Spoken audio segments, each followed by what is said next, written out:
I am sorry, baby. You know we can't afford kids now. We are struggling with finances. Okay, baby, we will get out of this soon. And that bastard was cheating on me. I didn't know that. I found bills for his mistress's Formea Penthouse. Wait. Before you judge me, listen to the end of the story first. Billionaire told wife, "We can't afford kids." She found bills for his mistress's $4 million penthouse. Hi, my beautiful story family. Welcome home to Mr. James Stories. If no one has reminded you today, let me be the one. You are precious. You are worthy of a love that doesn't hide in the shadows, and you deserve a truth that stands in the light. Drop a heart in the comments so I know you are here, and let's take a moment to breathe. May your heart find the clarity it seeks, and may every lie spoken against you crumble before your eyes. May you find the strength to walk away from tables where respect is no longer served. Let's begin with love always. The rain lashed against the floor-to-ceiling windows of the Obsidian, Manhattan's most exclusive rooftop dining experience, blurring the city lights into streaks of gold and charcoal. Inside, the air smelled of truffle oil, aged mahogany, and the distinct, metallic scent of old money. It was the kind of place where silence was a currency, and the clinking of crystal flutes was the only interruption allowed. Clara sat across from Julian, her hands trembling slightly beneath the white linen tablecloth. This was supposed to be their 10th anniversary. She had spent weeks preparing for this moment, knitting her hope into the small, soft object hidden in her purse. She looked at her husband. Julian was handsome in a way that felt sharp, almost predatory. His tailored navy suit, costing more than her father's car, fit him like a second skin, and the Patek Philippe on his wrist ticked away seconds that seemed to annoy him. He hadn't looked at her once. His eyes were glued to his phone, his thumb scrolling through market reports with a rhythmic, dismissive intensity. "Julian," Clara whispered, her voice barely carrying over the low hum of the jazz quartet in the corner. He didn't look up. "Make it quick, Clara. The Asian markets are opening in 10 minutes, and I have a liquidity issue with the hedge fund." Clara swallowed the lump in her throat. She was used to this. She was used to being the background noise to his empire. But tonight was different. Tonight, she had news that would change everything. Or so she thought. She reached into her purse and pulled out the small, hand-knitted pair of baby booties. They were cream-colored, imperfect, but made with a love she had been holding back for a decade. She placed them gently between the candle and his wine glass. Julian finally stopped scrolling. He looked at the booties, then up at her face. His expression didn't soften. It didn't melt into the joy she had rehearsed in her mind 1,000 times. Instead, his jaw tightened. The temperature at the table seemed to drop 10 degrees. "What is this?" he asked, his voice flat. It's a beginning," Clara said, a hopeful smile wavering on her lips. "I went to the doctor, Julian. We can try again. The treatments are expensive, yes, but we have the means now. We made it. You always said we had to wait until we made it." Julian let out a short, cruel laugh. He picked up one of the booties by a loose thread, holding it like it was a contaminated piece of trash. "We made it," he repeated, dropping the booty back onto the table with a look of disgust. "Clara, do you have any idea how fragile our position is right now? Do you think this suit, this dinner, this life is free? We are leveraged to the hilt. One bad quarter, and we are on the street." "But the quarterly reports," Clara started, her heart sinking. She had helped build the company in the early days. She knew the numbers, or she thought she did. "Stop," Julian snapped, cutting her off. "You don't understand high finance, Clara. You understand knitting and whatever it is you do all day. We are cash poor. We cannot afford a child. A child is a liability. It is a drain on resources we do not have. We are practically broke, Clara. I'm fighting to keep a roof over your head, and you're asking for $1 million anchor to drag us down." The words hit her like physical blows. Broke? They had just vacationed in the Maldives. He drove a Bentley. But Julian was the genius. He was the one who managed the accounts now. Maybe he was right. Maybe she was just a burden. "I didn't know," she whispered, tears pricking her eyes. "I just thought." "You didn't think," Julian said, standing up abruptly. He checked his watch again. "I have to go. Emergency board meeting. Don't wait up." He didn't kiss her. He didn't wish her a happy anniversary. He just turned and walked away, his stride confident and aggressive. leaving her alone with the cold dinner and the tiny, rejected booties. Clara sat there for a long time, the shame burning her cheeks. She felt small. She felt stupid. She signaled the waiter to bring the check, determined to at least pay for the meal with her personal allowance. As she reached for her purse, her foot bumped against something under the table. It was a thick, cream-colored envelope. It must have fallen out of Julian's jacket when he stood up. Her heart fluttered. Maybe it was a card? Maybe he had written her a letter explaining his stress, apologizing for his coldness? Hope, that dangerous and resilient thing, flared in her chest again. She reached down and picked it up. It wasn't sealed. She pulled out the document inside. It wasn't a card. It was a receipt.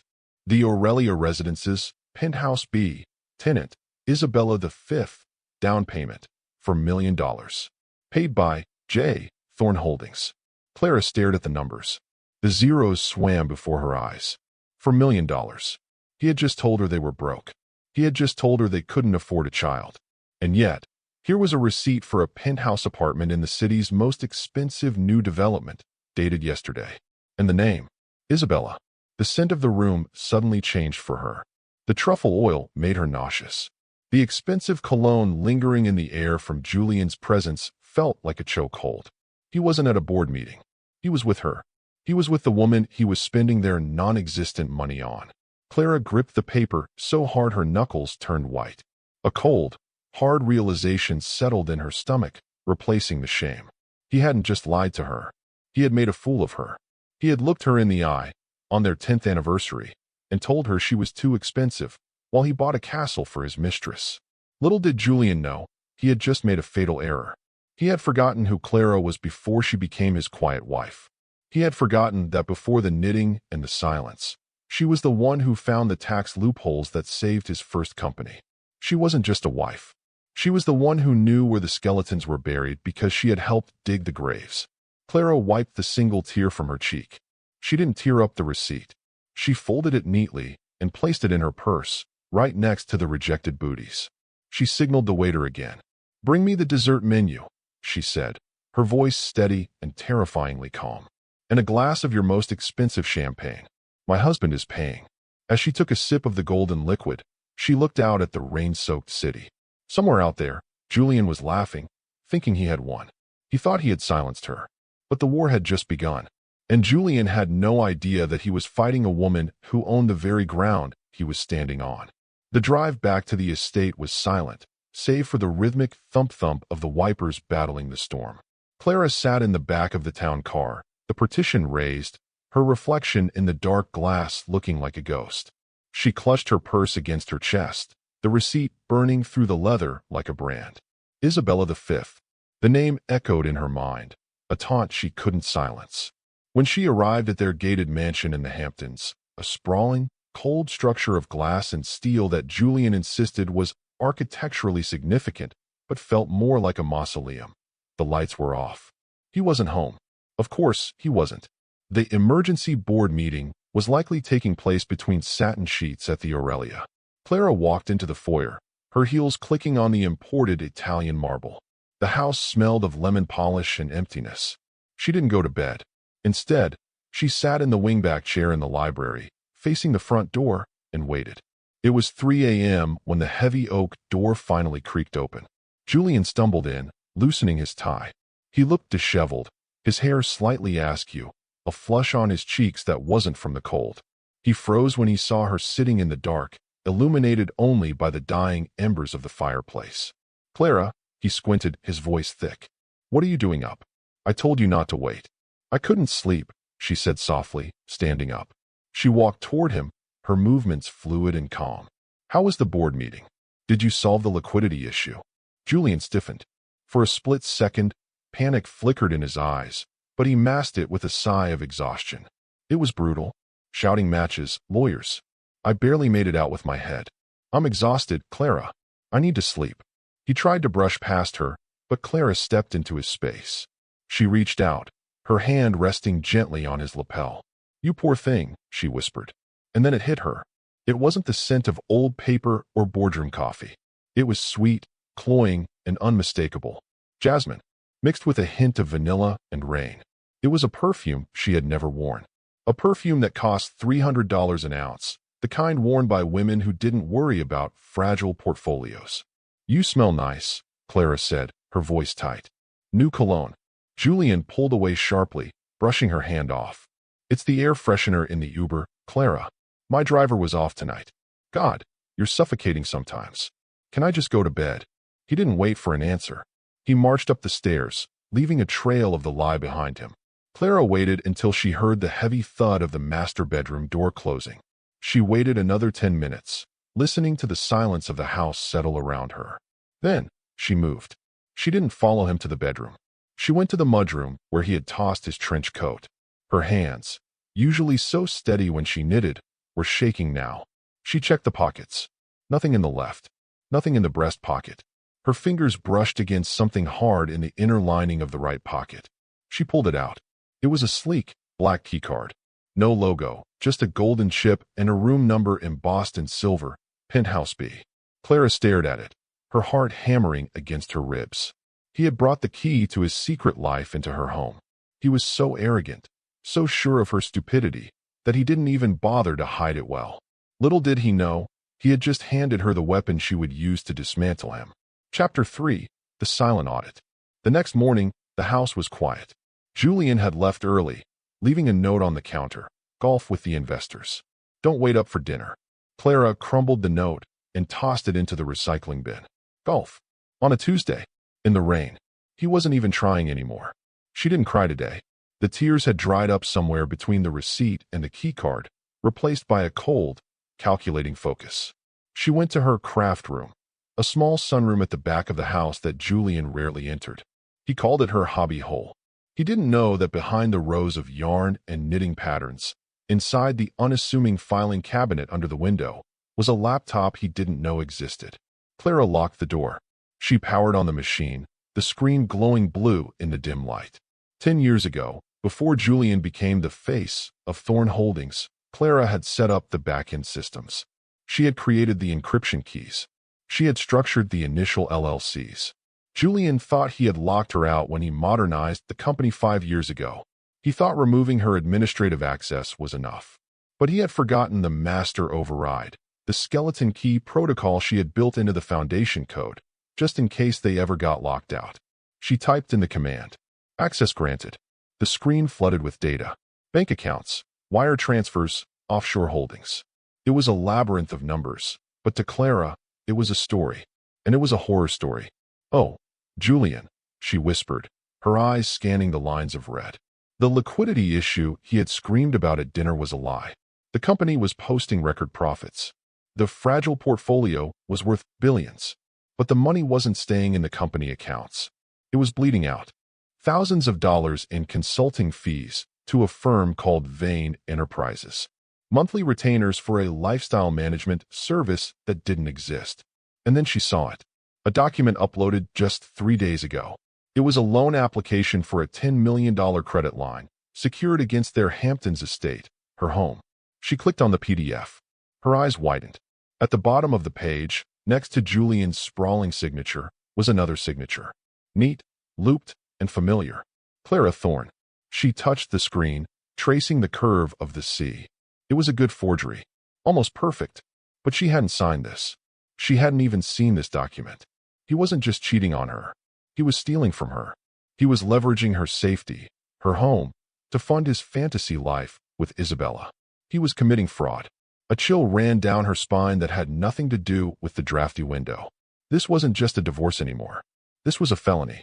She printed the document, the whir of the printer sounding like a gavel banging in a silent courtroom. As the paper slid out, her phone buzzed. An unknown number. She hesitated, then picked it up. Mrs. Thorne.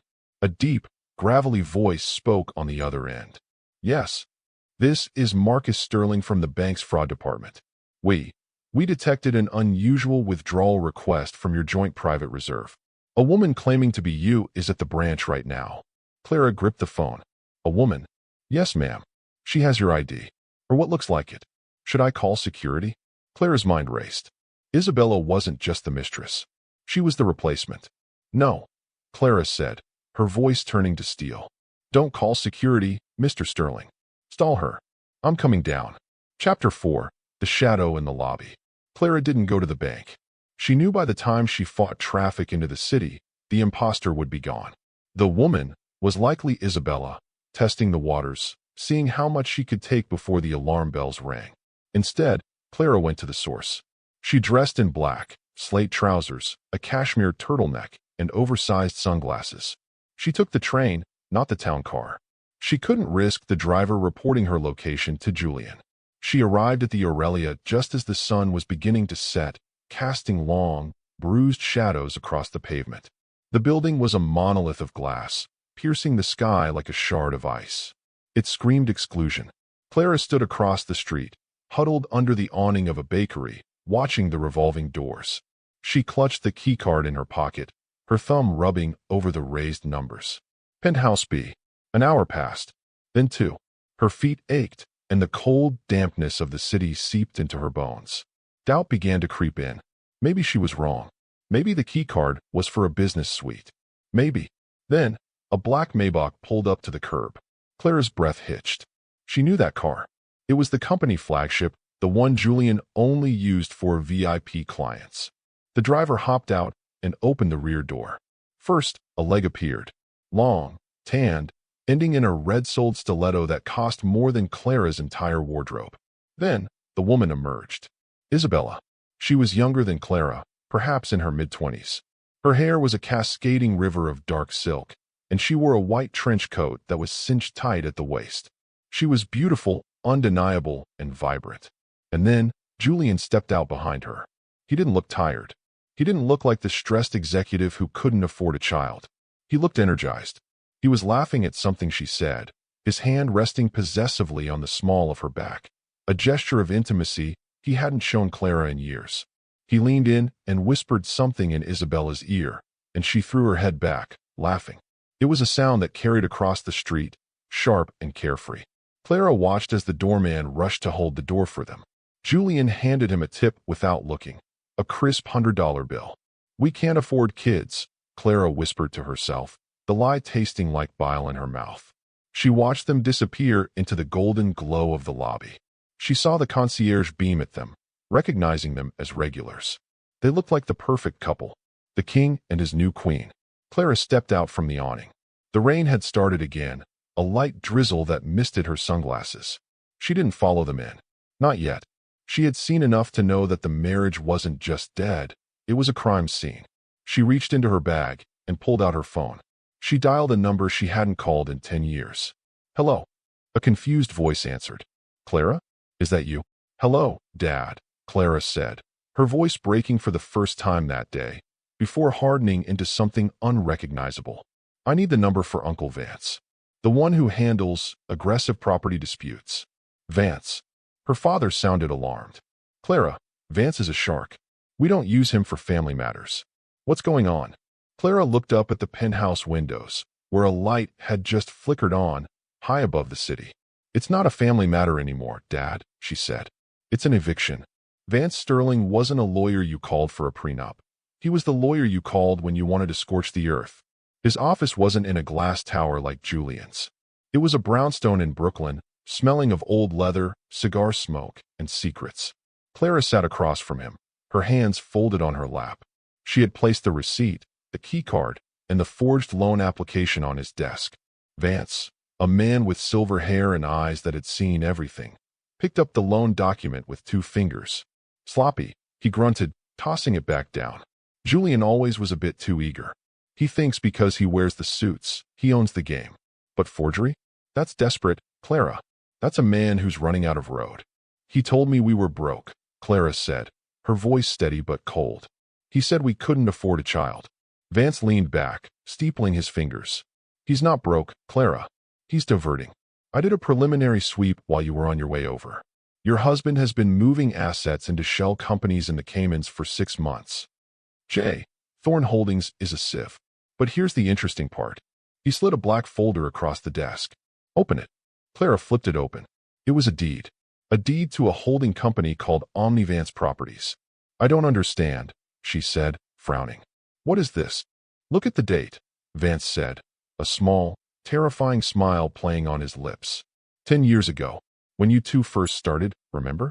Julian was busy playing CEO, shaking hands, taking credit. You did the paperwork. You set up the original trust. Clara's eyes widened. She remembered. It was late nights in their garage, Julian asleep on the couch while she filed the incorporation papers. She had wanted to protect them. She had put everything, the intellectual property, the real estate assets, the future acquisitions, under a parent company to shield them from liability. I signed as the managing member, Clara whispered. Exactly, Vance said. And because Julian is arrogant, he never bothered to restructure it. He just built on top of it. He thinks J. Thorne Holdings owns everything. But Omni Vance owns J. Thorne Holdings. And you, my dear, are the sole signatory of Omni Vance. The realization hit her like a physical blow. Julian didn't own the penthouse. He didn't own the office building. He didn't even own the chair he sat in at work. He was a tenant. And she was the landlord. So, Clara said, a dangerous calm settling over her. I can evict him. You can do more than that, Vance said, his eyes gleaming. You can freeze him out. You can lock the accounts. You can walk into that penthouse and legally change the locks while he's in the shower. But if you want to hurt him, really hurt him, you wait. Wait for what? For the gala, Vance said. The Sterling Charity Ball next week. He's planning to announce his new partnership with Isabella there. He thinks it's his debut as a philanthropist. If you strike now, it's a messy divorce. If you strike then, it's a public execution. Clara looked at the deed. She thought of the baby booties on the table.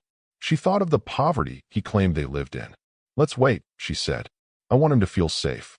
I want him to think he's won. The week leading up to the gala was a masterclass in deception. Clara went back to the house. She played the part of the chastised, quiet wife. She cooked dinner.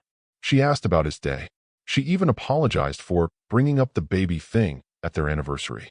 I was just emotional, she told him over breakfast, pouring him coffee. You're right, Julian. We need to focus on the business. I'll get rid of the nursery ideas. Julian had looked at her with a mixture of relief and contempt. Good girl, he had said, patting her hand. I knew you'd see reason. We just need a few more years, Clara. Then we can talk about family. He was lying, of course. He was already planning to leave her. Every night, while he slept, Clara was at work. She wasn't knitting. She was compiling.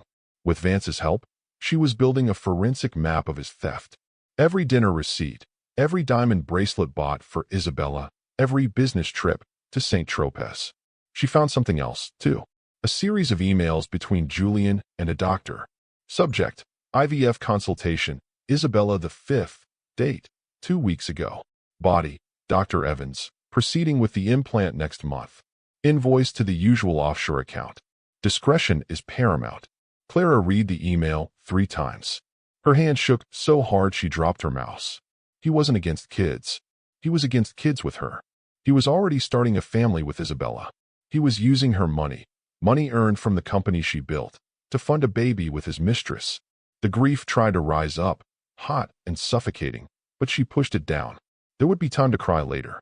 Now was the time for war. She forwarded the email to Vance. Add this to the pile, she typed. Then, she heard footsteps in the hall. Clara minimized the window instantly, pulling up a knitting pattern just as the door opened. Julian stood there, looking suspicious. You're up late. Just finishing a scarf, Clara said, her voice steady. For the charity drive. Julian sneered. Always with the charity. You know, you should really find a hobby that makes money, Clara. Maybe then you'd understand the pressure I'm under. Maybe, she said, not looking up. Or maybe I'll just surprise you one day. I doubt that, he muttered, turning away. You're too predictable, Clara. That's your problem. Little did he know, the woman sitting in the chair wasn't predictable. She was terrifyingly patient. And she was about to turn his entire world upside down.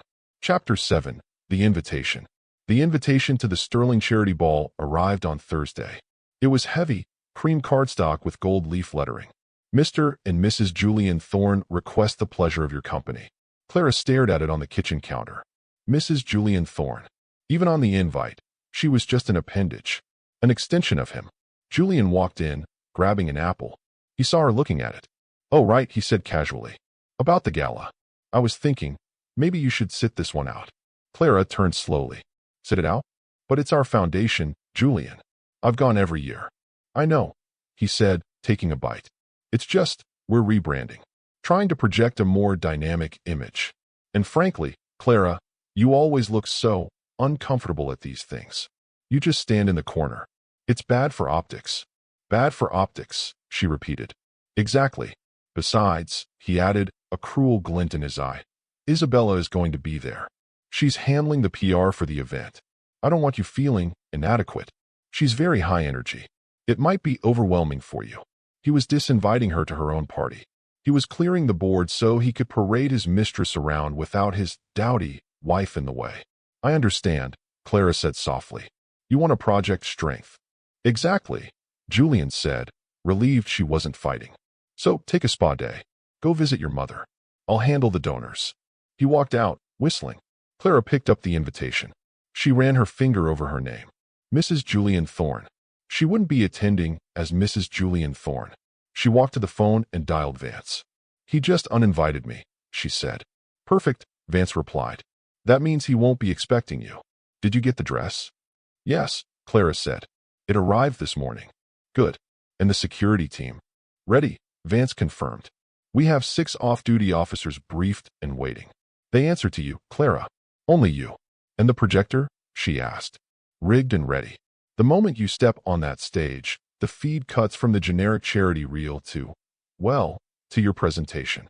Clara took a deep breath. The fear was gone. In its place was a cold, hard resolve. I'll see you there, Vance, she said.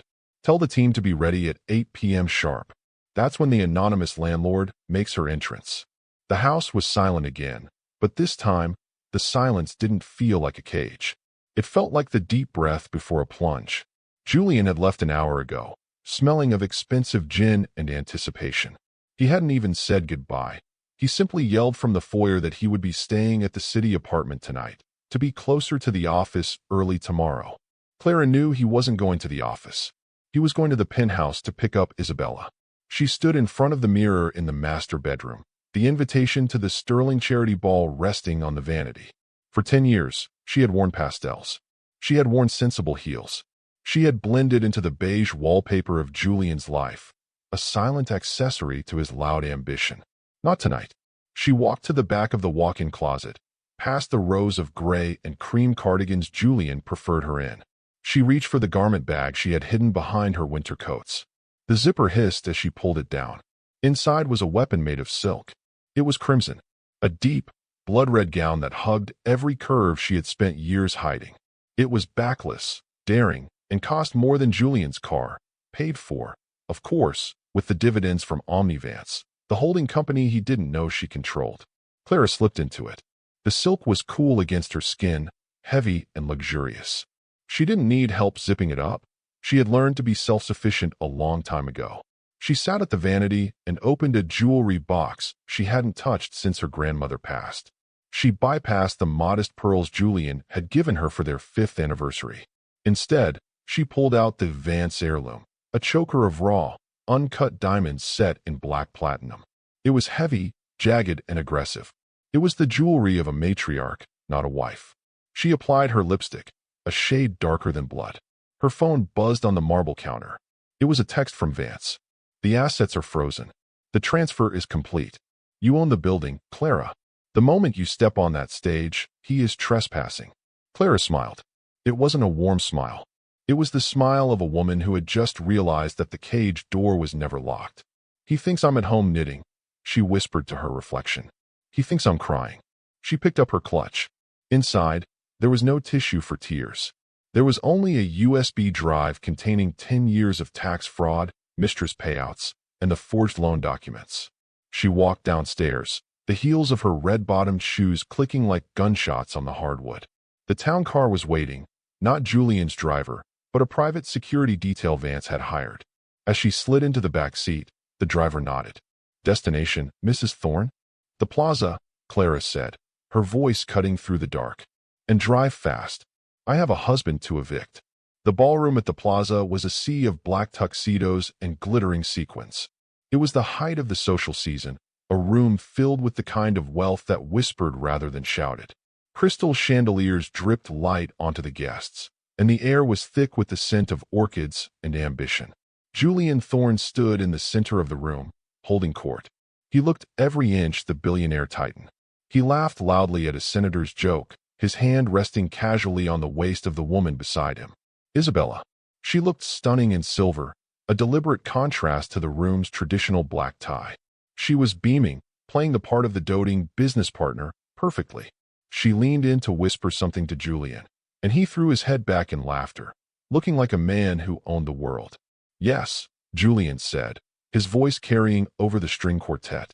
We're very excited about the new direction of the foundation. Isabella has been instrumental in revitalizing our vision. And your wife? A reporter asked, holding a recorder. Is Clara here tonight? Julian's face fell into a practiced mask of regret. Sadly, no. Clara is not feeling well. She struggles with these large events. Very fragile, you know.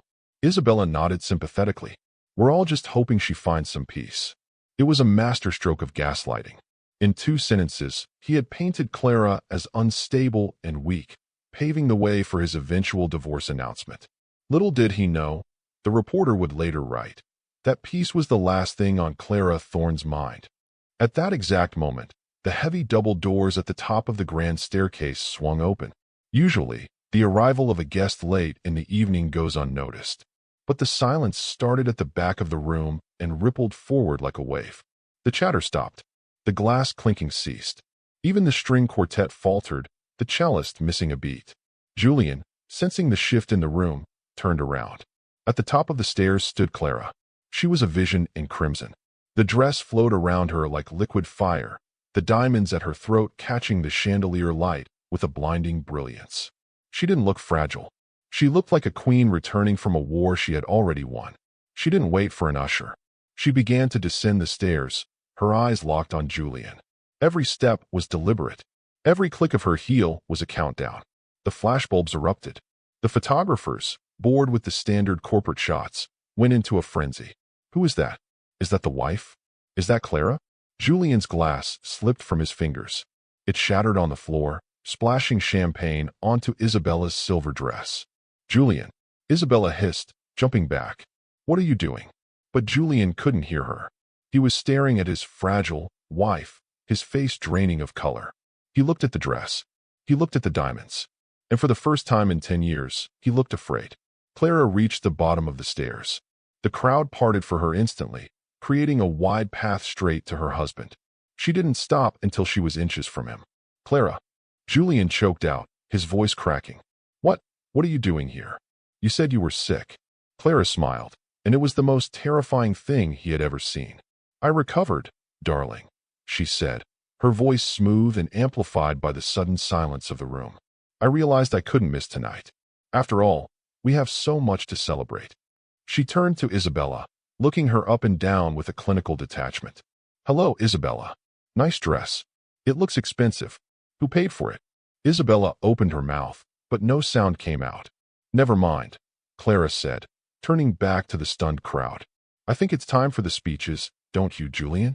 Julian grabbed her arm, his grip bruising. You are causing a scene, he hissed, his charm evaporating into panic. Go home, Clara. Now, or I swear to God, I will cut you off completely. Clara looked down at his hand on her arm, then back up at his eyes. You can't cut off what you don't own, Julian, she whispered. She pulled her arm free with a sharp jerk and walked past him, straight toward the stage. The master of ceremonies, too stunned to argue, stepped aside as she approached the microphone. Julian signaled frantically to the security guards lining the walls. Get her off the stage, he mouthed. Now, the head of security, a large man named Miller who had worked for the Thorns for years, looked at Julian. Then he looked at Clara. He tapped his earpiece, listened for a second, and then he did nothing. He crossed his arms and stared straight ahead. Julian froze. He realized, with a sinking horror, that Miller wasn't looking at him anymore. Clara tapped the microphone. The sound echoed through the cavernous hall. Good evening, everyone, she said, her voice clear and commanding. My husband told you I couldn't be here tonight because I was fragile. He told you I was struggling. She paused, letting the words hang in the air. The room was so quiet you could hear a pin drop. He was right, Clara continued. I have been struggling. I've been struggling with the burden of truth. Behind her, the massive projector screen that was displaying the charity logo flickered. Julian Thorne is a man of great ambition, Clara said. He wants to build a legacy. He wants to build a family. Cut the mic. Julian screamed, running toward the stage. Cut the power. But the sound engineer, like the security guard, didn't move. But legacies are expensive, Clara said, her voice hardening. And when you can't afford them yourself, you steal them. She pressed a small button on the clicker in her hand. The screen behind her changed. It wasn't a charity slide. It was a bank statement. The font was massive. The header read, J. Thorne Holdings, unauthorized withdrawal. The amount, $4 million. The recipient, the Aurelia Penthouse sales. Gasps rippled through the crowd. Phones were raised, recording everything. This is the receipt for the penthouse my husband bought 2 days ago, Clara said calmly, using funds from the charity account you all donated to tonight.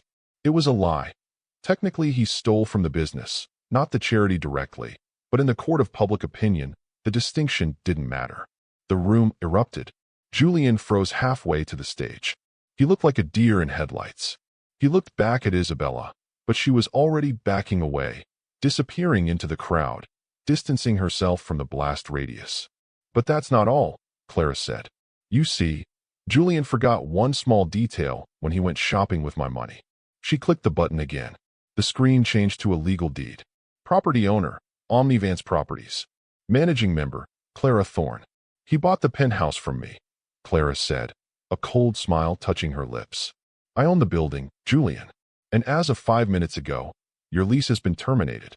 The silence in the ballroom didn't last. It shattered like the champagne glass Julian had dropped moments before, replaced by a low, thunderous murmur that swept through the crowd. Every eye in the room, senators, heiresses, competitors, was fixed on the screen behind Clara. The numbers were undeniable. The betrayal was absolute. Julian stood frozen at the base of the stairs, his face a mask of pale horror.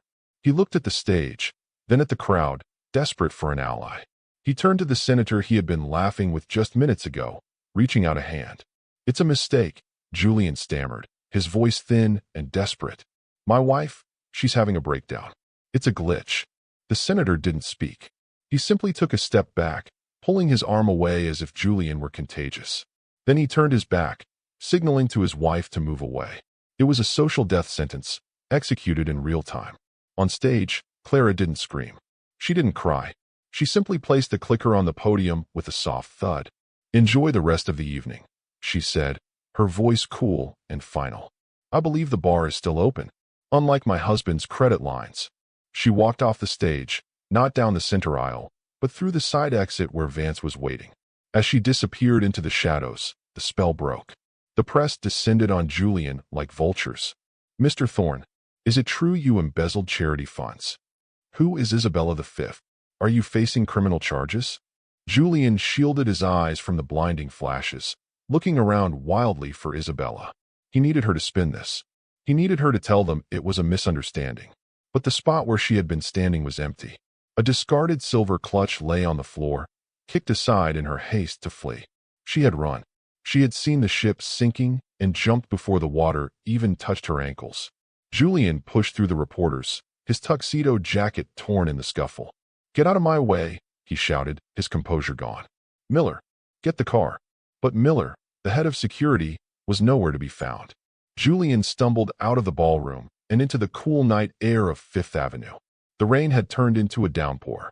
He stood on the curb, drenched in seconds, fumbling for his phone. He dialed his private banker. Voicemail, he cursed, ending the call. He dialed his lawyer. Voicemail. He dialed Isabella. The number you have dialed is no longer in service. Julian stared at the screen, the water dripping off his nose. No longer in service? It had been 10 minutes. She hadn't just left him, she had erased him. A black sedan pulled up to the curb. For a second, relief washed over him. It was a town car. The window rolled down. It wasn't his driver. It was Vance Sterling. Vance didn't smile. He simply extended a hand through the window, holding a thick manila envelope. You've been served, Julian, Vance said, his voice gravel over the sound of the rain. You have 24 hours to vacate all properties owned by Omnivance. That includes the penthouse, the Hamptons estate, and the corporate headquarters. You can't do this, Julian screamed, grabbing the envelope as the car began to roll away. I built that company. I am Thorn Holdings. Check page 4. Vance called out as the window rolled up. You're not even an employee anymore. The board voted 10 minutes ago. The car sped off, splashing muddy water onto Julian's trousers. He stood alone in the rain, the envelope disintegrating in his hands, realizing that the fragile wife he had dismissed had just broken him in half. Julian didn't go back to the Hamptons. He couldn't face the long drive, and frankly, he didn't believe Vance. They couldn't just kick him out, not from his own house. But he needed to regroup. He needed a stiff drink and a dry suit. He hailed a taxi, a humiliation in itself, and barked the address for the Aurelia. I'll deal with Clara tomorrow, he muttered to himself, watching the city blur past. She's bluffing. She wants a settlement. I'll give her a few million and shut her up. He was still bargaining. He still thought he had leverage. The taxi pulled up to the gleaming glass tower. Julian threw a wet $100 bill at the driver and marched toward the revolving doors. He needed to get upstairs, shower, and call his offshore team. He would fix this. He always fixed it. He reached into his pocket for the black keycard. He pressed it against the sensor in the lobby. Beep beep. Access denied. Julian frowned. He wiped the card on his sleeve and tried again. Beep beep. Access denied. Hey, Julian shouted at the concierge desk. My card is demagnetized. Buzz me up. Penthouse B. The concierge was a young man named Elias. Julian had tipped him $500 just yesterday to keep a package for Isabella.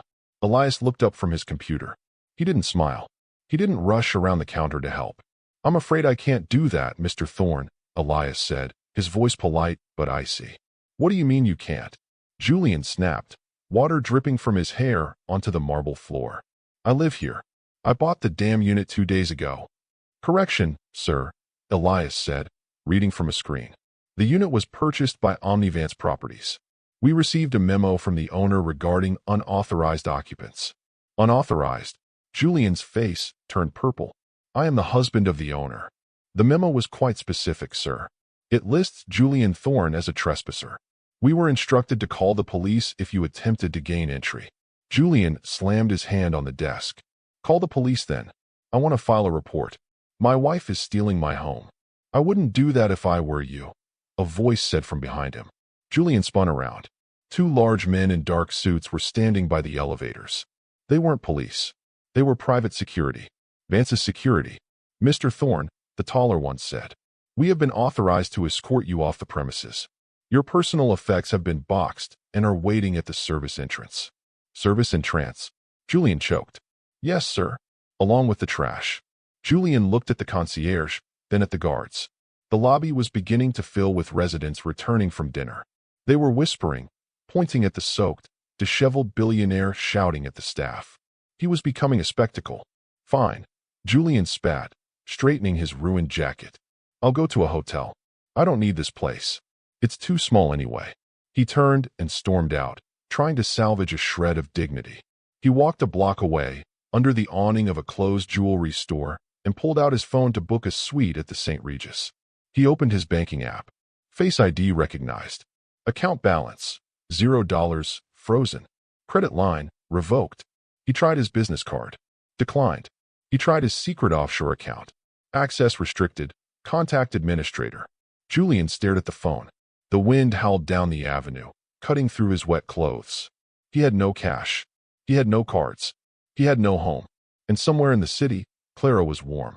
While Julian was shivering on 57th Avenue, Clara was sitting in Vance's library, wrapped in a cashmere blanket, a cup of tea in her hands. The fire crackled in the hearth, casting long, dancing shadows on the walls lined with law books. On the large monitor above the fireplace, a live feed from the security cameras at the Aurelia played in black and white. They watched Julian storm out of the lobby. They watched him check his phone. They saw the moment his shoulders slumped, the exact second the reality of his destitution hit him. He's trying the Cayman accounts, Vance said, tapping a key on his laptop. I just got the alert. He's locked out. Clara took a sip of tea. It tasted like bergamot and victory. Did he call Isabella? He tried, Vance chuckled. She boarded a flight to Dubai 40 minutes ago. First class. One way. She burned him, Clara. She didn't just leave. She took the jewelry and ran. Predictable, Clara said softly. She was never in love with him. She was in love with the lifestyle I paid for. She looked at the screen again. Julian was now sitting on a bench, head in his hands. It was a pathetic sight. A few days ago, he had been a titan. Now, he was just a man in a wet suit with nowhere to go. Do you want to call him? Vance asked. Twist the knife? Clara shook her head. No. Silence is louder. He needs to sit with himself. He needs to realize that the boring wife he ignored was the only thing keeping him afloat. What's the next move? Vance asked. He'll try to go to the Hamptons' house. He has a spare key hidden in the garden rock. Let him, Clara said, setting her cup down. I want him to go there. I want him to think he has a sanctuary. Why? Because, Clara said, her eyes hardening. That's where I left the divorce papers. On the kitchen counter, next to the knitting needles he hated so much. And, Vance prompted, sensing there was more. And, Clara added, I changed the alarm code. The moment he opens that door, the silent alarm trips. The local police, who, might I add, are very fond of my donations to their pension fund, will be there in 5 minutes. For breaking and entering? For violating a restraining order, Clara corrected him. I filed it this morning. Judge Miller signed it an hour before the gala. Julian isn't just homeless, Vance. He's a fugitive. Vance whistled low. Remind me never to miss an anniversary with you. Clara stood up and walked to the window, looking out at the rain. He told me we couldn't afford a child, she whispered, her reflection ghosting against the dark glass. He was right. He can't afford anything anymore. The train ride to East Hampton was a slow, rattling purgatory. Julian hadn't been on public transit since college, and the smell of damp wool, stale coffee, and humanity assaulted his senses. He sat huddled in the corner of the last car, his tuxedo jacket ruined, his dress shirt clinging to his skin like a cold shroud. He had managed to buy a ticket with the last $50 in his wallet, cash he usually kept for greasing palms, now his lifeline. Every time the conductor walked by, Julian turned his face to the window, terrified of being recognized. Billionaire Julian Thorne, riding the midnight rail like a common commuter. When the train finally screeched to a halt at the station, the rain hadn't let up. It was a torrential downpour, the kind that washes away sins and expensive landscaping alike. There were no taxis at this hour. The rideshare app on his phone simply flashed a red payment method declined error every time he tried to book a car. He had to walk 3 miles in patent leather loafers. As he trudged along the dark, tree-lined roads where the hedges were tall enough to hide mansions, anger began to replace his fear. How dare she? How dare Clara, the woman who spent her days knitting booties for imaginary children, do this to him? He was the visionary. He was the one who shook hands with senators. She was just the quiet money behind the curtain. He would fix this. He would get to the house, boot up his secure server, which surely she hadn't found, and transfer the emergency crypto assets he had buried in a cold wallet. He would hire the best shark in New York. He would ruin her. He reached the heavy iron gates of their estate. Usually, they swung open automatically when his car approached. Tonight, they were a black wall of wrought iron. He punched the code into the keypad.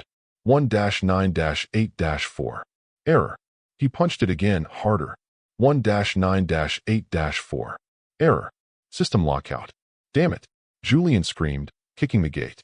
Pain shot up his leg, but the gate didn't budge. He looked around. The security cameras mounted on the stone pillars stared down at him with unblinking red eyes. He knew there was a service gap in the hedge near the gardener's shed, a small weakness in the perimeter he had meant to fix for years but never got around to. He squeezed through the wet branches, tearing his suit trousers and scratching his face. He emerged on the manicured lawn, muddy, bleeding, and trembling with rage. He looked up at the house. It was dark, a sleeping beast of stone and glass. I'm home, he whispered, his voice cracking. And I'm taking it back. The back door key was exactly where he knew it would be, inside the hollow fake rock by the koi pond. Julian grabbed it with shaking hands, the plastic rough against his numb fingers. He fumbled with the lock, his breath coming in short, white puffs in the cold air. Click. The door swung open. The warmth of the house hit him instantly, smelling of lavender and floor wax. It was aggressively normal. It was the smell of the life he had been trying to escape for 2 years. He didn't turn on the lights. He knew the layout by heart. He moved through the kitchen, his muddy shoes leaving tracks on the pristine white tile. He needed a drink. He needed clarity.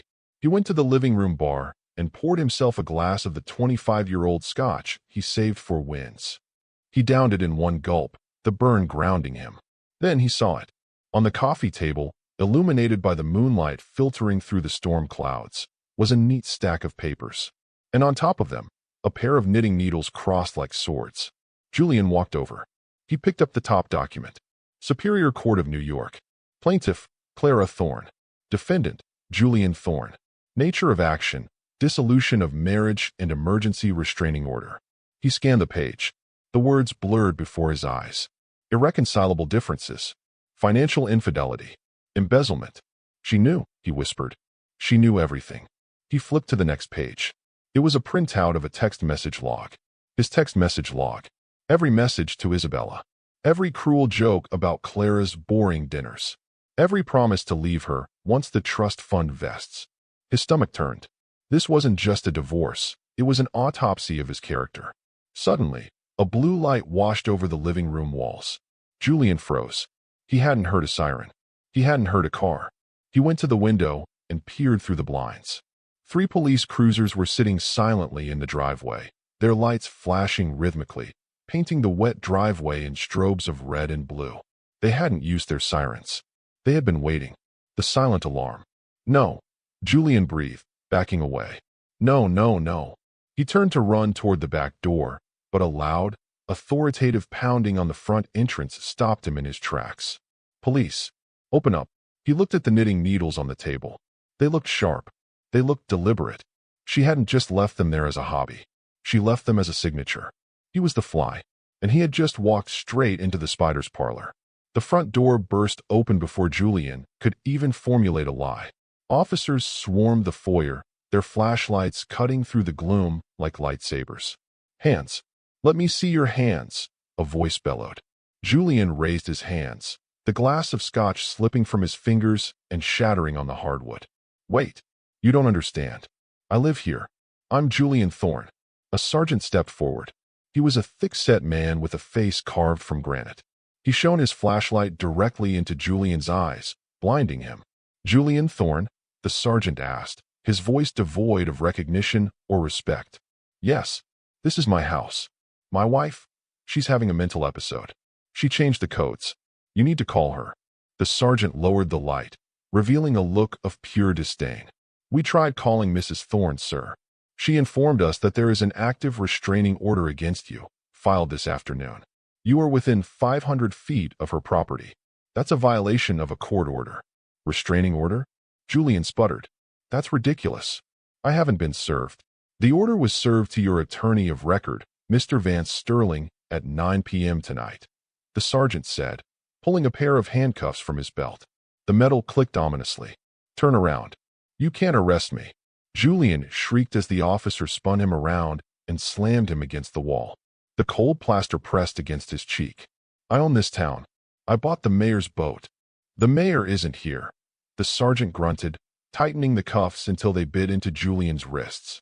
And according to the deed on file, you don't own this house, either. You're trespassing. They marched him out. The rain was still falling, harder now. As they led him down the driveway toward the waiting cruiser, Julian looked up at the security camera mounted above the garage. The little red light was blinking steady and sure. He knew she was watching. He looked directly into the lens, his hair plastered to his forehead, his tuxedo mud-stained and torn. He wanted to scream at her. He wanted to beg. But all that came out was a sob. They shoved him into the back of the cruiser. The seat was hard plastic, smelling of disinfectant and old sweat. It was a far cry from the heated leather of his Maybach. As the car pulled away, Julian watched his life recede in the rear window. The house, the gates, the empire. All of it gone in a single night. He sat in the dark for 20 minutes as they drove to the precinct. When they arrived, he was booked, fingerprinted, and stripped of his shoelaces.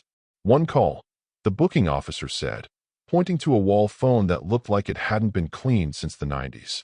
Julian picked up the receiver. His hands were shaking so badly, he could barely dial. He didn't call his mother. He didn't call Isabella. He dialed the only number that mattered. Ring, ring, ring. Hello. The voice was calm, warm, and terrifyingly familiar. Clara, Julian rasped, gripping the phone. Clara, please. Get me out of here. It's a mistake. I'll sign whatever you want. Just get me out. There was a pause on the other end. He could hear the crackle of a fire in the background.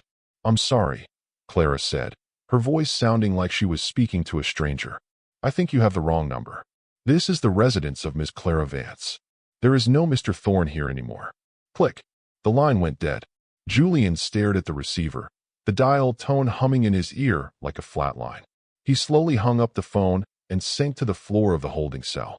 For the first time in his life, Julian Thorne was truly, completely alone. Julian woke up to the sound of metal clanging against metal. For a split second, in the haze of sleep, he thought it was the cook dropping a pan in the kitchen of the Hamptons estate. He reached out, expecting to feel the 1,000 thread count Egyptian cotton sheets. Instead, his hand scraped against cold, rough concrete. The smell hit him next, a cocktail of stale urine, industrial disinfectant, and despair. Julian sat up, his back screaming in protest. He wasn't in his master suite. He was in a holding cell at the Suffolk County Precinct, wearing the wrinkled, mud-stained remains of his tuxedo. Morning, sunshine. A voice drawled from the other side of the bars. Julian squinted. A guard was standing there, holding a styrofoam cup of lukewarm coffee and a dry bagel. Court in an hour. Your lawyer is here. Finally, Julian muttered, standing up and brushing the dust off his trousers. He straightened his tie, trying to summon the ghost of his former authority. Send him in, and tell him I want a fresh suit brought down immediately. He expected Harvey Specter. He expected his high-powered corporate counsel, a man who charged $1,500 an hour to make problems disappear. Instead, a young woman walked in. She looked exhausted, carrying a frayed briefcase and wearing a suit that had clearly been bought off the rack. She didn't look like a shark. She looked like prey. Mr. Thorne? She asked, not offering her hand. I'm Sarah Jenkins, public defender. Julian stared at her. Public defender? Is this a joke? Where is Bradford? Where is the firm? Sarah sighed, dropping a heavy file onto the metal table. Mr. Bradford's office declined representation. Something about a conflict of interest and unpaid retainers. Unpaid? Julian scoffed. I have millions on retainer. Not anymore, Sarah said, flipping open the file. According to the court documents, your assets were frozen at 9 p.m. last night. Your credit cards are declined. Your bank accounts are locked by a federal injunction. You, Mr. Thorne, are indigent. Indigent. The word hung in the air like a foul odor. So, Sarah continued, pulling out a pen. We have a problem. The district attorney isn't just charging you with violating a restraining order. They're adding attempted fraud and embezzlement to the docket based on evidence submitted by a Ms. Vance this morning. Julian sank onto the metal bench. She submitted evidence. A lot of it, Sarah said grimly. Receipts, wire transfers, and a flight manifest for a Ms. Isabella V, who left the country yesterday. The DA is arguing you're a flight risk. I didn't flee, Julian shouted. I went home. To a home you don't own, Sarah corrected him. Look, Mr. Thorne, I can try to get you bail, but with no assets and a flight risk designation, it's going to be tough. Do you have anyone who can post bond for you? A friend? A family member? Julian thought of his friends at the club, the ones who laughed at his jokes when he was buying the drinks. He thought of the senator who turned his back. He thought of Isabella, sipping champagne in Dubai. No, Julian whispered, the truth crushing him. I don't have anyone. The walk from the holding cell to the transport van was a masterclass in humiliation. Usually, Julian entered courthouses through the private back entrances, shielded by security. Today, he was paraded out the front. The doors opened, and the world exploded in white light. Mr. Thorne, did you steal from the charity? How does it feel to be homeless? The press was there in full force. Microphones were shoved in his face like spears. Cameras clicked furiously, capturing every inch of his disheveled appearance. The dark circles under his eyes, the mud on his shoes, the handcuffs binding his wrists. Julian kept his head down, shielding his eyes with his shoulder. He saw a flash of red in the crowd. He looked up. Standing near the back of the press pool, protected by two large bodyguards, was Clara. She wasn't wearing the red dress anymore. She was wearing a sharp, black power suit, her hair pulled back in a severe, elegant bun. She looked like a CEO. She looked like a judge. She wasn't smiling. She was simply watching. witnessing. Their eyes locked for a second. Julian opened his mouth, perhaps to beg, perhaps to scream, but the officer shoved him forward. Keep moving, Thorne. Inside the courtroom, the air was stuffy and tense. Judge Miller sat on the bench, looking down at Julian over his spectacles. Docket number 4592, the bailiff announced. People of New York versus Julian Thorne. The prosecutor, a sharp-looking woman who clearly smelled blood in the water, stood up. Your Honor, the people request that bail be denied. The defendant has significant offshore connections. His mistress has already fled the jurisdiction to a non-extradition country. We have reason to believe Mr. Thorne was attempting to access hidden funds to do the same. Objection. Sarah Jenkins piped up, her voice wavering slightly. My client returned to his marital home. He has strong ties to the community. He has no ties, Your Honor. A deep voice boomed from the gallery. Julian froze. It was Vance. Vance stood up, straightening his lapels. I represent the victim, Miss Clara Vance. My client asserts that Mr. Thorne has been systematically liquidating community assets for months.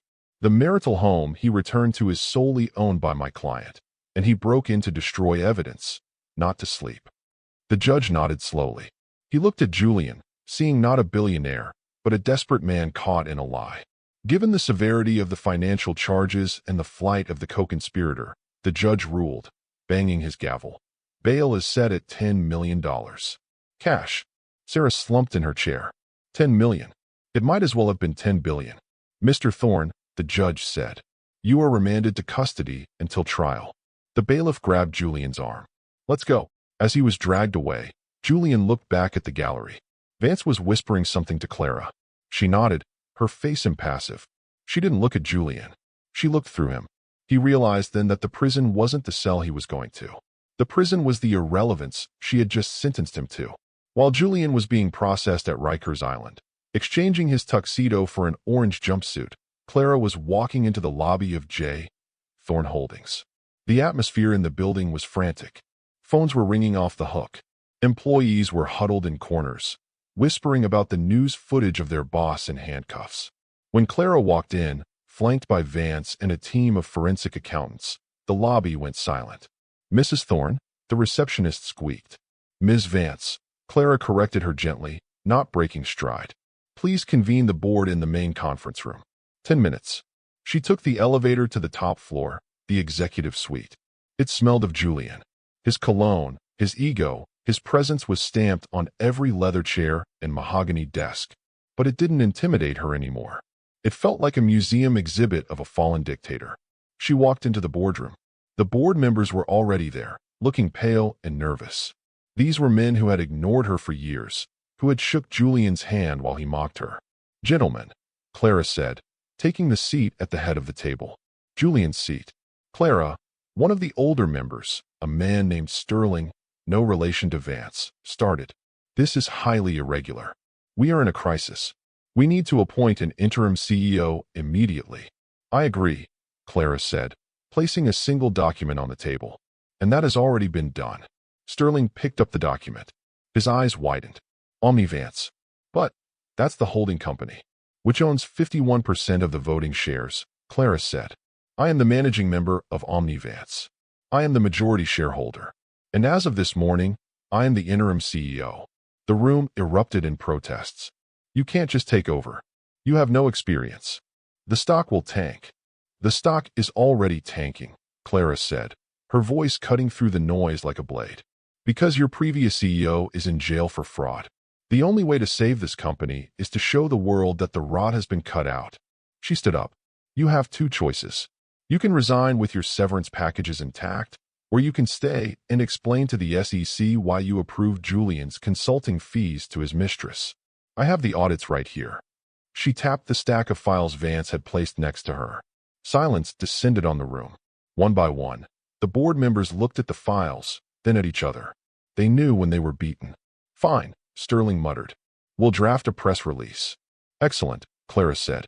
Now, if you'll excuse me, I have some cleaning to do. She left them in the boardroom and walked down the hall to Julian's private office. She swiped her keycard, the master override she had programmed 10 years ago. The door beeped and opened. The office was vast, overlooking the city skyline. It was the throne room of a king who had forgotten who built the castle. Clara walked behind the massive desk. She wasn't looking for money. She had enough of that. She was looking for answers.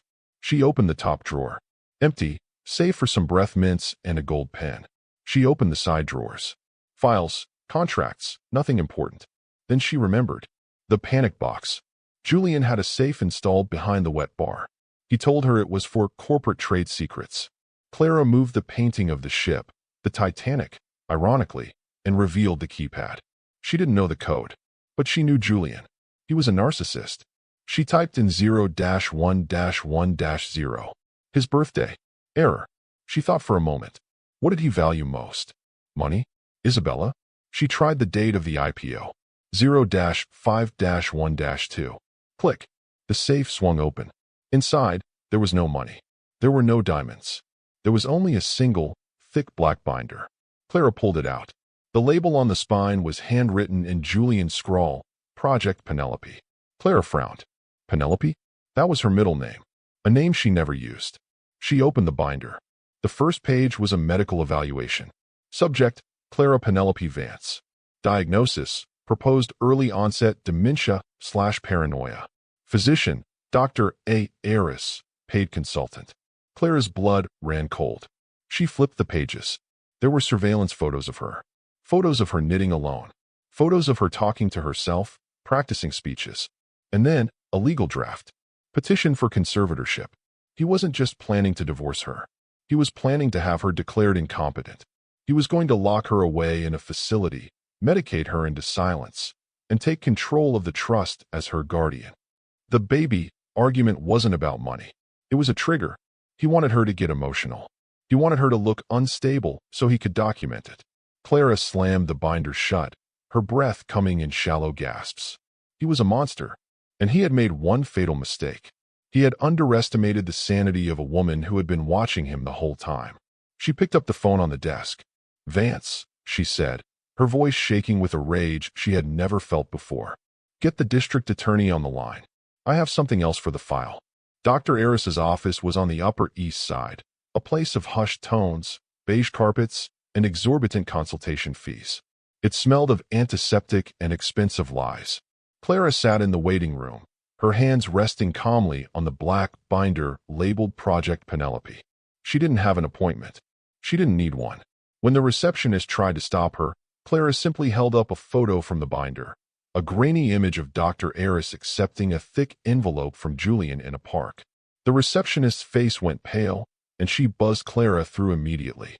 Dr. Aris was a small, nervous man with glasses that slipped down his nose. He was dictating notes when Clara walked in and locked the door behind her. "Mrs. Thorne," he stammered, standing up. I wasn't expecting you. I can't see patients without a referral." "I'm not a patient, doctor," Clara said, dropping the heavy binder onto his glass desk with a loud thud. "I'm the subject." Aris looked at the binder. He recognized it instantly. A bead of sweat trickled down his temple. "I don't know what that is," he lied, his voice high and tight. "Page 4, Clara said, her voice devoid of emotion. "You diagnose me with early onset dementia and paranoid delusions. You recommend immediate institutionalization. The date on the report is next week." She leaned forward, placing her hands on the desk. "You diagnosed me before you ever met me.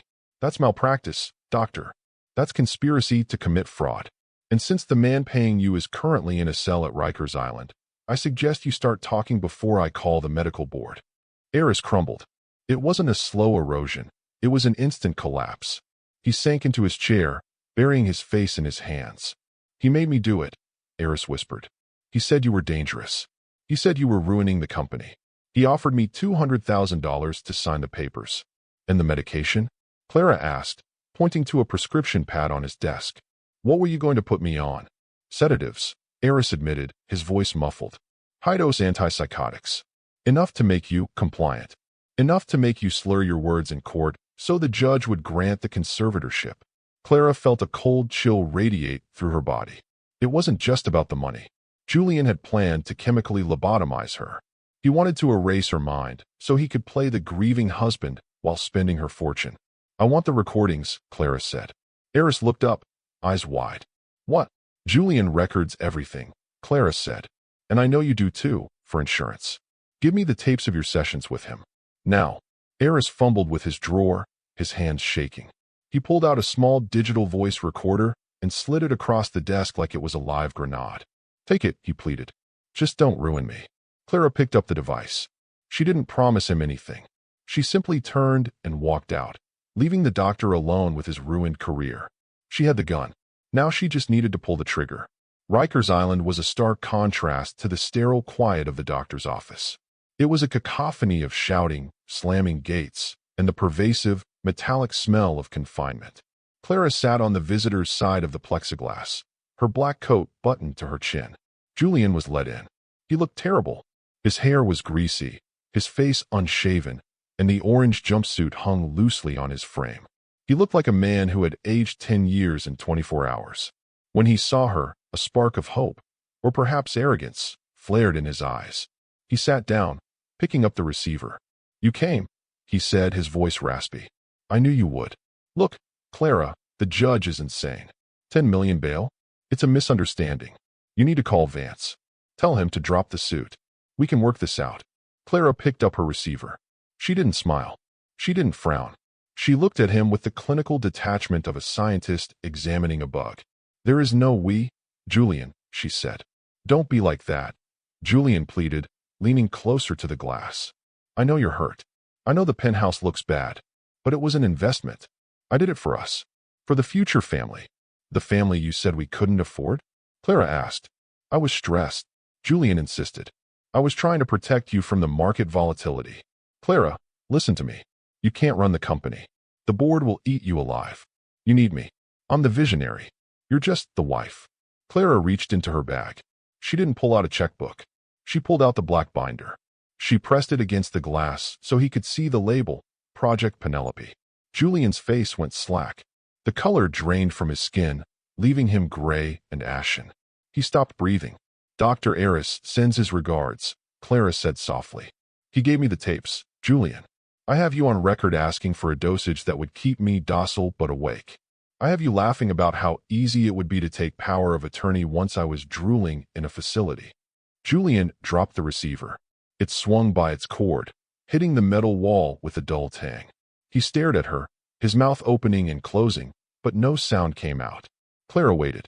She wanted him to feel the walls closing in.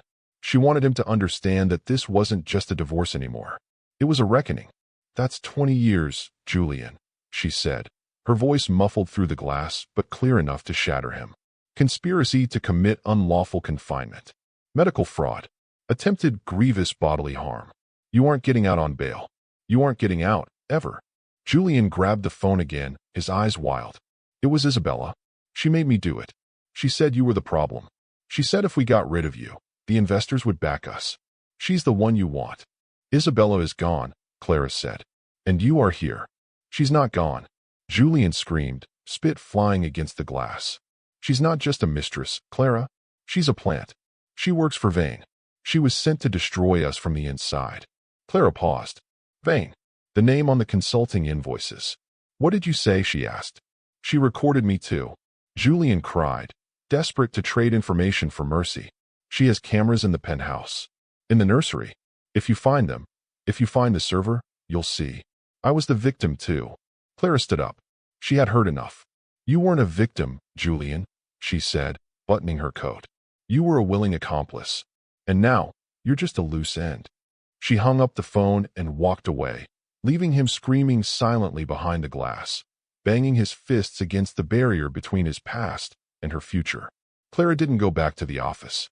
She directed the driver to the Aurelia. She needed to see it. She needed to see the investment that had cost her marriage and nearly cost her mind. The doorman, Elias, rushed to open the door for her. Ms. Vance, welcome back. We have cleared the unit as you requested. Thank you, Elias, she said. I need an hour alone. She took the private elevator to the penthouse. The doors opened directly into the foyer. It was breathtaking, floor-to-ceiling windows overlooking Central Park, marble floors, modern art that looked like it cost more than most houses. But it was cold. It felt like a stage set, not a home. Clara walked through the living room, past the white leather sofas that had never been sat on. She walked down the hallway, her heels clicking on the hardwood. She found the master bedroom. The bed was unmade, a testament to Julian's hasty exit. But she wasn't interested in the bedroom. She pushed open the double doors at the end of the hall. The nursery. Her breath hitched. It was beautiful. Walls painted a soft, cloud gray. A crib made of hand-carved oak. A rocking chair in the corner, draped with a cashmere throw. It was the nursery she had always wanted. The nursery Julian had told her they couldn't afford. She walked over to the crib. It was empty. No mattress. No sheets. Just a wooden cage. She ran her hand along the rail. Then, she noticed something.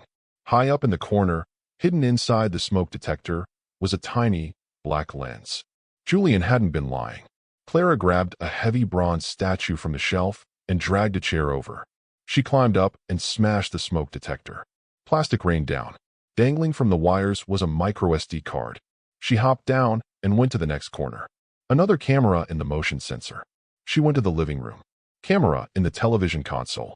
Camera in the chandelier. Isabella hadn't been building a home. She had been building a surveillance state.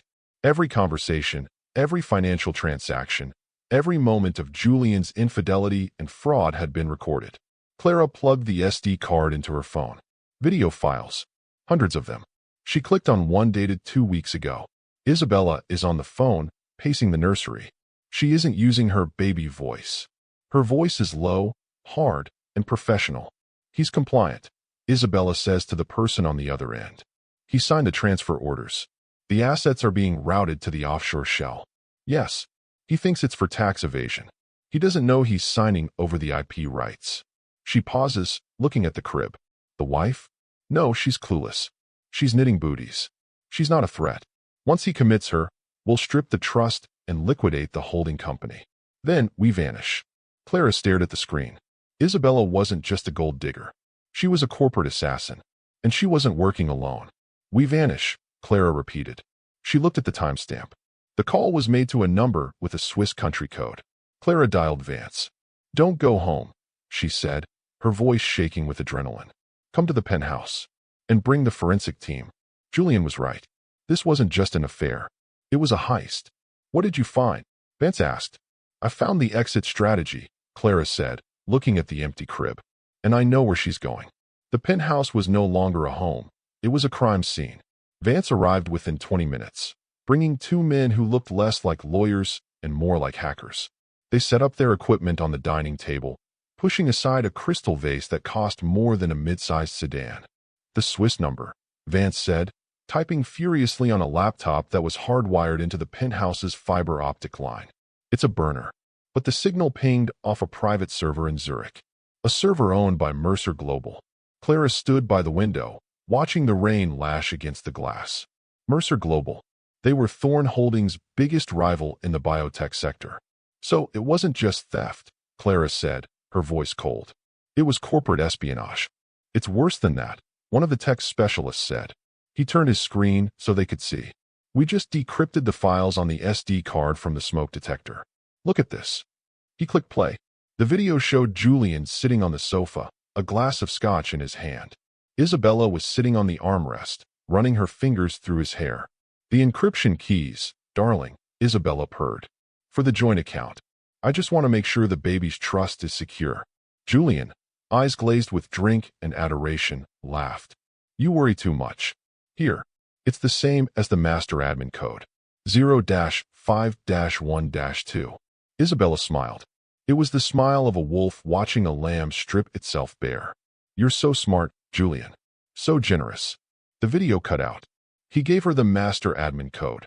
Vance whispered, horrified. That code doesn't just access the bank accounts. It accesses the R&D servers, the patents, the prototypes. Clara felt a wave of nausea. Julian hadn't just bankrupted them financially. He had handed over the company's soul. The proprietary technology they had spent a decade developing, the very thing that made Thorn Holdings a billion-dollar entity, was now in the hands of their competitor. They're going to launch our product, Clara realized. Mercer is going to announce our tech as their own. And because Julian gave them the codes willingly, it won't look like a hack. It will look like a sale. We have to stop them, Vance said. We need an injunction. An injunction won't work, Clara said, turning from the window. Her eyes were hard, flint-like. Mercer has lawyers who can drag this out for years. By the time we prove it's ours, they'll have captured the market. We need something faster. Like what? Clara looked at the empty nursery crib. Isabella thinks Julian is the only one with access. She thinks I'm the knitting wife. She doesn't know I wrote the original code. She walked to the laptop and pushed the tech specialist aside. Her fingers flew across the keyboard. I'm going to initiate a ghost protocol, she said. If Mercer tries to upload our data to their manufacturing servers, I'm going to make sure the only thing they produce is a virus that eats their own system from the inside out. That's illegal, Vance warned, though he was smiling. Only if they catch me, Clara said. And they're too busy watching Julian to look for me. The interrogation room at Rikers was cold, but Julian was sweating. He had been sitting there for 3 hours, waiting. His lawyer, the public defender, Sarah, had left an hour ago to file a motion that everyone knew would fail. When the door finally opened, it wasn't Sarah. It was Vance. Julian scrambled up, his chains rattling. Vance, thank God. You're here to help me, right? You realize this is all a mistake. Vance didn't sit. He stood by the door, arms crossed, looking at Julian with a mixture of pity and disgust. I'm not here as your lawyer, Julian. I'm here as the executor of the Omni Vance estate. I have some questions about the intellectual property you donated. Donated? Julian blinked, confused. I didn't donate anything. I was securing the future. You gave Isabella the master codes, Vance said flatly. Do you have any idea what you did? She works for Mercer. She uploaded the entire Project Aeon database to their servers last night. Julian fell back onto the bench. Mercer. The name hit him like a physical blow. He had spent years fighting them. He had mocked their CEO at galas.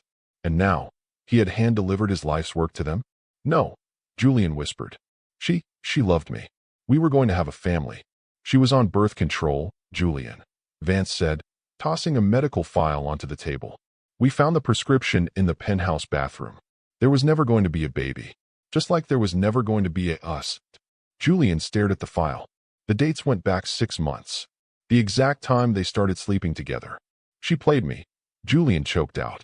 Tears streamed down his face, cutting through the grime. She played me for a fool. She played you because you were easy, Vance said. Because you were so desperate to be the big man, the provider, that you didn't look at what you were actually providing. You treated Clara like furniture and Isabella like a queen. And now, the queen has the castle, and you have this cell. Help me, Julian begged, sliding off the bench to his knees. Vance, please. I'll testify. I'll tell them everything. I'll say she stole the codes. I'll say she drugged me. You weren't drugged, Vance said. We saw the video. You were sober enough to brag about it. Vance turned to leave. Wait. Julian screamed. What is Clara going to do? Vance paused at the door. He looked back, his silhouette framed by the harsh hallway light. Clara. Vance chuckled darky. Clara is doing what she always does. She's cleaning up your mess. But this time, she's not using a broom. She's using a flamethrower. The sun was rising over Manhattan, casting a blood-red glow across the skyline. In the penthouse, the coffee pot was empty, and the air was thick with tension. Clara sat at the main terminal, her eyes red-rimmed but focused. The trap is set, she announced. Explain it to me, Vance said, rubbing his temples. Isabella, or whoever is operating the Mercer upload, has the files, Clara said. But they don't have the compiler. The raw code for Project Aeon is useless without the encryption key to assemble it. They need one final unlock. And Julian gave them the code, Vance reminded her. He gave them his code, Clara corrected. But I changed the master architecture 3 days ago when I found the first discrepancy in the bank accounts. Julian's code is now a guest key. It lets them see the files, but it doesn't let them execute them. She pointed to the screen. A blinking red cursor pulsed in the center of a map of Zurich. Right now, Mercer's engineers are panicking. They have the billion-dollar tech, but they can't turn it on. They're getting a permission-denied error. So they'll try to bypass it? They'll try, Clara said. But they can't. The only way to unlock the compiler is with a biometric key. My biometric key. So we have them stalemated, Vance said. No, Clara smiled. We have them hungry. And when people are hungry, they make mistakes. She opened a secure chat window. It was linked to Julian's private email, the one Isabella monitored. She typed a message. Subject, emergency, override required from system admin. To j.thorn@thornholdings.com. Body, critical system failure. Master compiler locked. Biometric override requested. Click here to authorize remote access. You're sending it to Julian? Vance asked. I'm sending it to the account she's watching, Clara said. She thinks Julian is in jail and can't respond. But she also knows that if she doesn't get that compiler working, her bosses at Mercer will be asking why they paid her millions for a bricked hard drive. Clara hovered her finger over the send button. If she clicks that link, Clara said, it doesn't unlock the compiler. It activates the webcam on her device. It logs her IP. It scrapes her hard drive. And it sends her GPS location directly to the FBI Cyber Crimes Division. Do it, Vance said. Clara pressed the button. Sent. They waited. 1 minute. 2 minutes. Then, the screen flashed green. Link accessed. Location, Zurich, Switzerland. Device, Mercer Corp encrypted laptop. User camera, active. A video feed popped up on the screen. It wasn't a corporate office. It was a hotel room. And there, staring intently at the screen, frustration etched into her flawless features, was Isabella. Got you, Clara whispered. The laptop screen flickered with the live feed from the hotel room in Zurich. It was a sterile, high-end suite, the kind that cost $5,000 a night and promised absolute privacy. A promise Clara had just broken with a single line of code. Isabella was pacing. She wore a silk robe, her hair wrapped in a towel, clutching a phone to her ear. The confident corporate shark facade was cracking. Her movements were jagged, frantic. I'm telling you, the compiler is locked, she hissed into the phone. I uploaded the raw data, but it's just garbage code without the biometric key. It's useless, Arthur. We paid millions for a brick.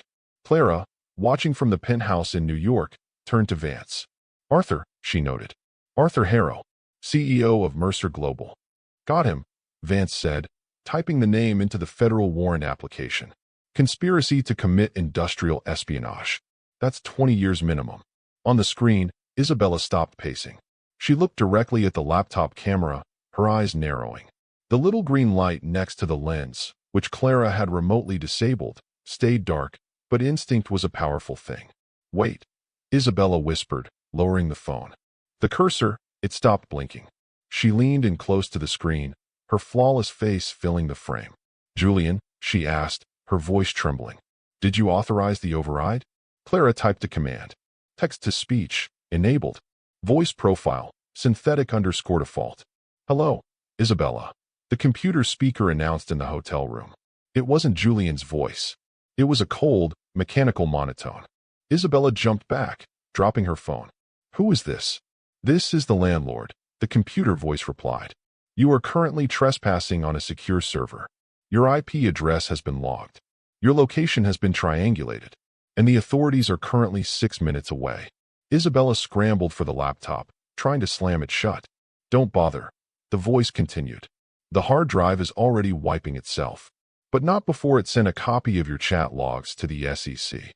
Isabella screamed, a sound of pure, unadulterated rage, and threw the laptop against the wall.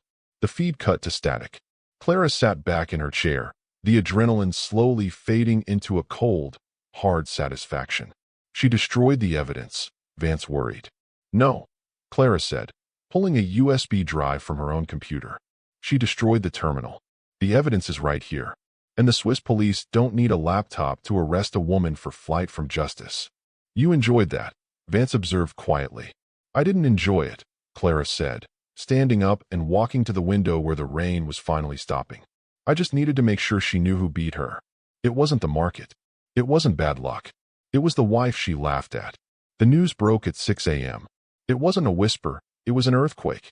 Breaking news. Mercer Global raided by FBI. CEO Arthur Harrow in custody. The footage played on the small television mounted in the corner of the prison rec room. Julian sat on a plastic chair, staring at the screen, his bowl of watery oatmeal untouched. He watched as agents and windbreakers carried boxes out of the Mercer headquarters. He watched as Harrow, a man he had both envied and feared, was let out in handcuffs, shielding his face with a jacket. And then, the anchor dropped the bombshell. Sources say the investigation was triggered by a massive data dump provided by an anonymous whistleblower within Thorn Holdings. The data allegedly proves a coordinated effort by Mercer executives to steal proprietary biotech via a compromised insider. A compromised insider. Julian felt the eyes of the other inmates on him. They didn't know the details, but they smelled the weakness. He was the insider. He was the fool who had opened the gates. Hey, Thorne, a large man with a spiderweb tattoo on his neck grunted, sitting down opposite him. That your girl on the TV? Julian looked back at the screen. They were showing a mugshot now. It was Isabella. She looked stripped down. No makeup, hair frizzy, eyes wide with terror. The caption read, Isabella V, arrested in Zurich. Extradition pending. She's not my girl, Julian whispered, his throat dry. Doesn't look like it, the inmate laughed. Word is, she's cutting a deal. Says she was just following orders. Says the whole thing was your idea. Julian slammed his fist on the table. That's a lie. She seduced me. She stole the codes. Save it for the judge, rich boy, the inmate sneered. But here's a tip. In here, nobody likes a rat. And nobody likes a guy who lets his wife do the heavy lifting. Julian froze. What do you mean? My lawyer told me. The inmate said, leaning in. The whistleblower? The one who handed over the files. It wasn't anonymous. It was Clara Vance. She didn't just catch you, man. She saved your company. And now she's running it. The realization hit Julian harder than the prison bars ever could. Clara hadn't just divorced him. She had usurped him. She had taken the broken pieces of the empire he destroyed and glued them back together with gold. He wasn't the protagonist of this story anymore. He was a footnote. I need to see her, Julian said, standing up. I need to speak to Clara. Good luck, the inmate laughed. The queen doesn't visit the dungeon. But Julian knew she would come. Not to save him, but to finish him. It took 3 days for the request to be approved. When Clara finally walked into the visitation room, the air shifted. The guards stood straighter. Even the other prisoners quieted down. She carried herself not with the arrogance of wealth, but with the quiet, terrifying power of someone who has nothing left to lose. She sat down. She didn't pick up the phone. She just waited. Julian picked up his receiver, his hands shaking uncontrollably. Clara, thank you. Thank you for coming. Clara stared at him through the glass. She picked up the phone slowly. You have 5 minutes, Julian. I have a board meeting at noon. Board meeting? Julian let out a hysterical laugh. Right. You're the CEO now. Congratulations. You always wanted to be in charge. I never wanted to be in charge, Clara said, her voice steady. I wanted to be a mother. I wanted to be a wife. You forced me to become a CEO because you were too busy being a traitor. I made a mistake. Julian cried. I was weak. But Isabella, she manipulated me. Clara, you have the tapes. You know she targeted me. I know, Clara said. That's why she's facing 30 years. But that doesn't absolve you, Julian. You gave her the key. You signed the loans. You looked me in the eye on our anniversary and told me we were broke while you bought a penthouse for a spy. I can fix it. Julian leaned forward, his forehead pressing against the glass. I can testify against Harrow. I can give you the details of the offshore accounts she set up. I can help you recover the money. Clara reached into her bag. She pulled out a single sheet of paper and held it up to the glass. It was a bank statement. Balance, $14 million. Status, recovered. We don't need your help, Julian, Clara said coldly. Vance and the FBI recovered the funds this morning. We traced the wire transfers through the server logs you were too drunk to delete. Julian stared at the number. The money was back. The company was safe. The enemy was in jail. Then, what do you need me for? He whispered. I don't need you, Clara said. I came here to give you this. She slid a thick envelope through the document slot at the bottom of the glass partition. Julian opened it. Inside was a single document. Plea agreement. If you sign this, Clara said, the district attorney agrees to drop the conspiracy to commit treason charge. You'll plead guilty to embezzlement and fraud. 10 years. With good behavior, maybe 7. 7 years. Julian gasped. Clara, I can't do 7 years. I'll die in here. If you don't sign it, Clara continued, ignoring his outburst. I will release the Project Penelope tapes to the press. The ones where you discuss lobotomizing your wife. If those get out, Julian, you won't go to federal prison. You'll go to a facility for the criminally insane. And you will never walk out. Julian looked at the document. It was a mercy, but it felt like a death sentence.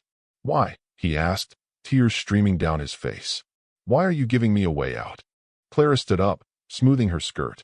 She looked at the man she had once loved, the man she had knitted booties for, and saw only a stranger. Because, she said, her hand resting on the glass for a brief second, I don't want you to be insane, Julian. I want you to be lucid. I want you to sit in that cell every single day for 7 years and remember exactly what you threw away. She hung up the phone. Goodbye, Julian. She turned and walked out, the heavy steel door slamming shut behind her with a sound like a tomb ceiling. The auction of Penthouse B was not a quiet affair. It was the social event of the season, dubbed by the press as the exorcism of the Upper East Side. Clara had decided not to sell the property quietly. She wanted the sale to be public. She wanted the world to see that the monument to her husband's infidelity was nothing more than a collection of drywall and marble that could be sold to the highest bidder. The penthouse had been stripped. The nursery furniture was gone, donated to a shelter in the Bronx. The cameras were removed. The only thing remaining was the view, that sweeping, million-dollar vista of Central Park that Julian had claimed was essential for his mental health. Clara stood on the balcony, the wind whipping the hem of her black dress. It was the same dress she had worn to court, a subtle reminder that tonight was not a celebration, but a sentencing. Inside, the auctioneer, a man with a voice like polished brass, was working the room. We have an opening bid of $12 million, he boomed. Do I hear 12.5? The room was filled with the same sharks who had attended the Sterling charity ball. They drank the same champagne. They whispered the same gossip. But tonight, they looked at Clara with a different kind of hunger. They didn't see a victim. They saw a survivor who had just orchestrated the hostile takeover of a billion-dollar company. 13 million, a tech mogul shouted from the back. 14, countered a real estate tycoon. Clara watched them from the glass doors. It was grotesque. They were fighting over the carcass of her marriage. But she needed this. She needed the money to flow back into the company, to plug the holes Julian had dug, and to launch the Project Aeon technology under her own name. Vance stepped up beside her, handing her a sparkling water. 15 million, he noted, looking at the auctioneer. That's a record for this building. It's the scandal premium, Clara said dryly. People love a house with a history. They think it makes them interesting. Julian is watching, Vance said quietly. The prison has a common room TV. It's broadcasting live. Clara looked at the camera crew set up in the corner. She imagined Julian sitting on a plastic chair, wearing his orange jumpsuit, watching strangers bid on the bedroom where he had betrayed her. Good, she said. I want him to see it go. I want him to see that everything he built was just a rental. Sold, the auctioneer yelled, slamming his gavel. To the gentleman in the gray suit for $18 million. The room erupted in applause. The buyer, an anonymous representative for a foreign trust, nodded once and disappeared into the crowd. Clara walked back inside. The air smelled of expensive perfume and finality. She took the microphone from the auctioneer, just as she had done at the gala weeks ago. The room quieted instantly. Thank you all for coming, Clara said, her voice echoing off the bare walls. Tonight, we didn't just sell an apartment. We liquidated a lie. She looked directly into the camera lens, speaking to the man she knew was watching from a cage in Rikers Island. My husband once told me we couldn't afford a future, she said. He was right. He couldn't. But tonight, the proceeds from this sale will fully fund the Thornvance Initiative, a grant program for women rebuilding their lives after financial abuse. A murmur of approval went through the crowd. The past is sold, Clara said, raising her glass. Here is to a debt-free future. As the applause washed over her, Clara felt a vibration in her pocket. It was a text from the prison warden, forwarded by her lawyer. Inmate 4592 requested to turn off the television. Request granted. He is currently in his cell. Clara smiled. He couldn't bear to watch the end. He had finally realized that he wasn't the hero of the story. He was just the inventory. 6 months later, the offices of Thornvance Global were unrecognizable. The dark mahogany and heavy drapes Julian loved were gone, replaced by glass, light, and open spaces. The air no longer smelled of fear and cigars. It smelled of fresh espresso and productivity. Clara sat in the CEO's office, reviewing the quarterly earnings. They were up 40%. The Project Aeon launch had been flawless, largely because Clara had rewritten the code herself to close the back doors Isabella had installed. The intercom buzzed. Ms. Vance, her assistant's voice chirped. The final papers are here from the Department of Corrections. Send them in, Clara said. Vance walked in, carrying a thin blue folder. He looked older, tired, but satisfied. It's done, he said, placing the folder on her desk. Julian signed the plea. 7 years. No parole for the first 4. He's being transferred to upstate this afternoon. Clara ran her hand over the file. It felt light. A marriage, a betrayal, a corporate war, all reduced to a few sheets of legal paper. Did he say anything? Clara asked. He asked about the booties, Vance said softly. The ones you put on the table that night. Clara looked out the window at the city skyline. It was raining again, just like that night at the bistro. But this time, she was warm. He asked if you kept them, Vance continued. He wanted to know if you ever used them. Clara opened her desk drawer. The small, cream-colored booties were there, sitting next to the company seal. She picked them up, her thumb tracing the soft wool. Tell him they were put to good use, Clara said. She stood up and walked around the desk. She wasn't wearing her usual power suit today. She was wearing a loose, silk dress that flowed over her figure. As she turned, her hand rested instinctively on her stomach. It was a small, almost imperceptible bump, but it was there. Vance's eyes dropped to her hand. He smiled, a genuine, warm smile that reached his eyes. You did it, he whispered. The donor. Anonymous, Clara said, a fierce light in her eyes. Selected from the top tier of the scientific community. No ego, no baggage, just intelligence and kindness. She looked at the booties. She hadn't waited for Julian. She hadn't waited for permission.